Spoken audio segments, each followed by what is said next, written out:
The Digimon movie seems to be a fairly divisive topic in the Digimon fandom.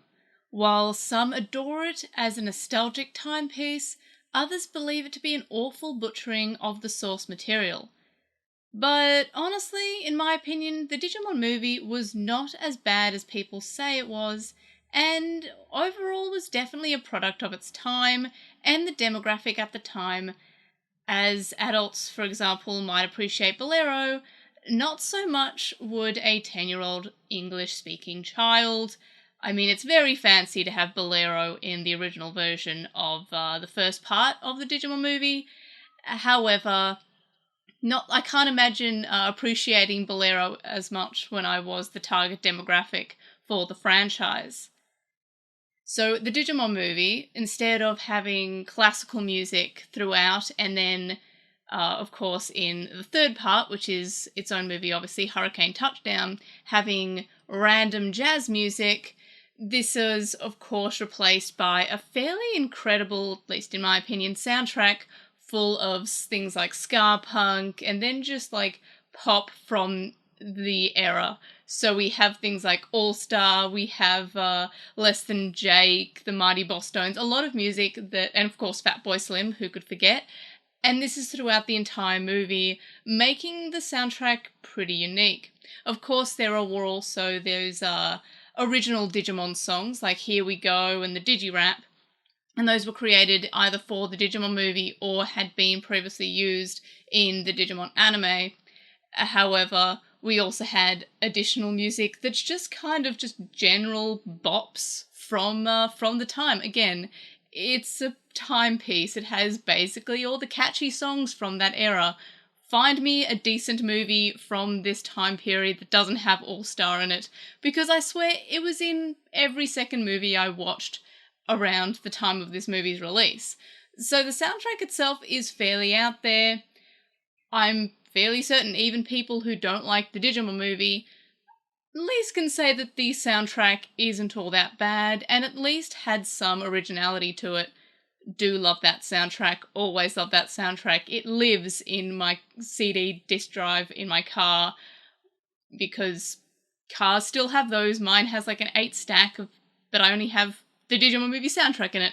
One day I'll fill my dream of the entire stack just being the Digimon movie and nothing else like that. That's my goal right there. But in terms of the movie itself, it has so many funny and memorable lines in the English version.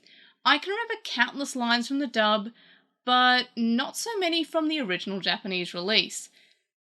It's got just so many amazing one-liners throughout, from like the bus driver or the truck driver, I believe it was, who was paying attention to the dinosaur and one was sleeping, but it turns out the one that was sleeping was the driver.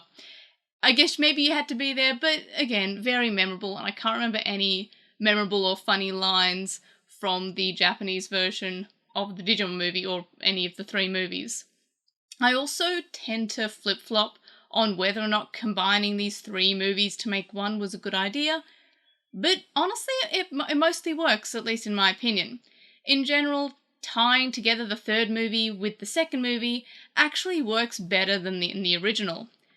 In the original, we had very little reason for Lopmon becoming evil other than just he got lost, he got a virus, being kind of like very vague and hand-wavy. However, having the reason to be more involved with the virus that caused Diaboromon makes it make a little more sense and of course ties together the 3 movies fairly well. At least I feel like it does anyway. Compared with the Pokemon movie, which also came out around the same time, I can remember a lot about the Digimon movie, and I find it also a lot more... like, I'm more likely to rewatch the Digimon movie than the Pokemon movie. The Pokemon movie, I can remember a few things, like, of course, Pikachu crying, the Psyduck hitting themselves and then going sigh.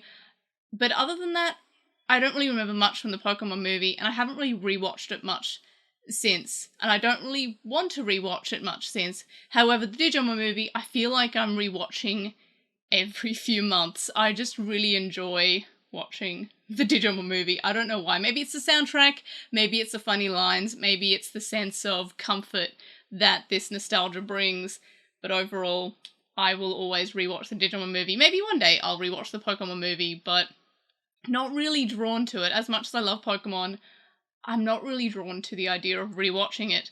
But if, like, every so often I just have an urge to watch the Digimon movie, and then I do, and I enjoy it every single time.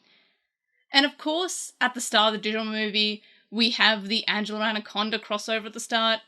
Now, many people seem to dislike this crossover at the start, and that was always perplexing to me when I ventured online and spoke to other Digimon fans, because back when the movie came out, Angela Anaconda was actually huge at my primary school. So finding out later that some people didn't like the crossover, or didn't like Angela Anaconda, or didn't watch Angela Anaconda, or even know what it is, that was always surprising to me, because it was fairly popular. I think I would even say immensely popular when I was growing up.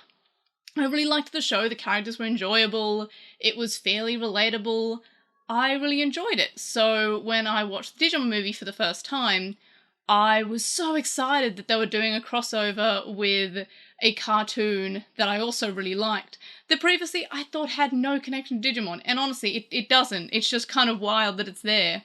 Again, the Digimon movie is an amazing timepiece for the time, because of the soundtrack, because of the random Angela Anaconda skit at the start. I just find it really just charming. And again, I'm very surprised that seeing people online being confused about this part with Angela Anaconda, or just not enjoying it, or even hating it. Like, some people I've seen are not just aggressively anti-Digimon movie, they're anti-Angela Anaconda as well, because it was the start of the Digimon movie.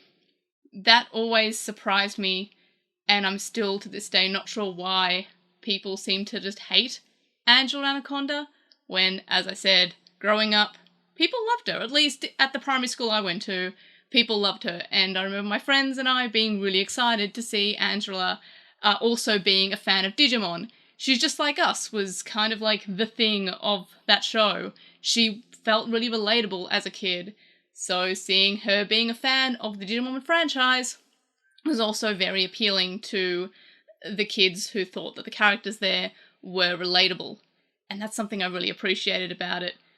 So overall, yes, the Digimon movie is really and truly a product of its time and the demographic for the franchise at the time. Of course, now we're all grown up, we're no longer the target demographic. The Digimon movie's target demographic was kids in the early 2000s, and it was specifically English-speaking kids or American kids of the early 2000s.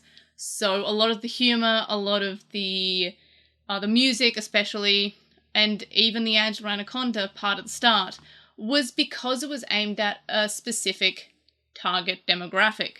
That being, what do kids in the early 2000s like, typically from America? I'm from Australia, but I also found myself in that target demographic as well. So it's not just exclusively American kids, but English-speaking kids as well. So when I see people complaining about it, I'm like, are you thinking about it as you are now, as an adult, or are you thinking about it in the mind of a kid in the early 2000s? And if you stop trying to think of this movie as a current movie and start thinking of it as it is, which is, it's a movie from the early 2000s aimed at American 8-year-olds, and you try to think like that, then you might be able to enjoy it just a little bit more. I love the jokes, I love the references, and of course, the music, and it all reflects the early 2000s. And honestly, overall, the movie could be treated as a timepiece, like a period piece of the early 2000s, because just of how much stuff it has from that era. So, before you judge the Digimon movie, try to think of it as a timepiece, as a piece of history, if you will, not just as a random cartoon. And again, I think that the movies are edited together quite well. There are a few errors, like how on the VHS, I believe, it has a blurb, and it actually says in this blurb that the the original chosen children have been kidnapped by a Digimon, which is actually edited out of the English version. This was in the original Japanese version, yes, but in the English version, it actually was edited away. So that's kind of funny.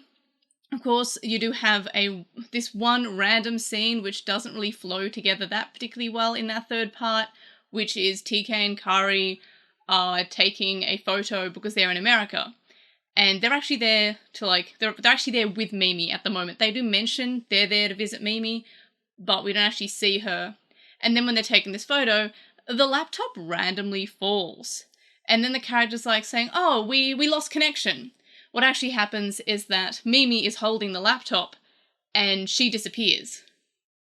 And obviously their reaction is just not, oh, we lost connection. It's, oh my gosh, our friend literally just vanished into thin air. So that's one of the only parts that doesn't flow together particularly well in the English version. But other than that, you can basically skip that whole plot line. It was removed fairly well from the English version. And again, the whole fact that they're tying it in all together with Diaboromon means that it makes a little bit more sense for why Wendigomon became evil. So overall, those are my thoughts about the Digimon movie and why it should be treated as a timepiece rather than just being a terrible butchering of 3 movies. What were your thoughts about the Digimon movie? Have I convinced anybody to give the Digimon movie in English a second shot? Let me know below in the comments section. Like this video if you have some shred of love for the Digimon movie. Subscribe if you haven't already. And of course, I'll see you in the next one. Bye!